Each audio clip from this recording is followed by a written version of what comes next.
And finally, LeBron and the Cavs held a players-only meeting last night. This after starting the season 3-4 and losing 4 of their last 5 games to start the season.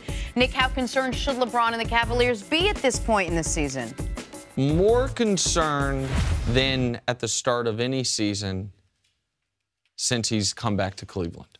The first year, they struggled, his first year back in Cleveland, but that was a new coach. And when I say a new coach, I mean a coach new to America. David Blatt had been, no, I'm not even being sarcastic. Yes. Like he was new to the NBA is yes. maybe a better way to put it. And it was total, LeBron is an offense unto himself. None of those guys had played with LeBron, so you understood why they might struggle. This team just looks lethargic. And if you thought last year's Cavs team was mediocre at defense, this year's Cavs team is an abomination on defense. The reason that I am not so concerned I would change my pick in the East or my pick to win the title is they still have LeBron and their second best players yet to take the court.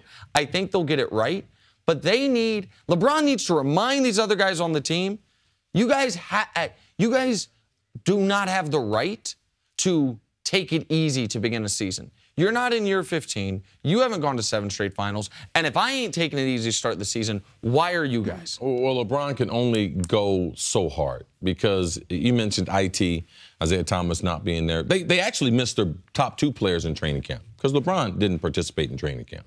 Tyronn Lue talked about LeBron's overall conditioning, it affecting his play. And LeBron can't carry this not very talented ball club. Now, there's a comparison to when he first got to Cleveland, but there's also the comparison and why I'm worried more so than when he first got to Miami. Because even though they had chemistry problems, they were still very talented. Yeah. Now, they have chemistry problems. LeBron's got a conditioning problem, and they're not very, very talented. So IT's not coming back for at least a couple months. So these are serious concerns about the Cavs. But the Cavs can be the 5th seed and still make it to the finals in the East. The other thing he should probably say to this team is just because there's a C, just because we're called the Cleveland Cavaliers doesn't mean we're a guaranteed lock to do anything. Like, you still have to actually show up and do something. Otherwise, it doesn't matter what the name of our team is or how many years we've been back or how many times we've won or whatever.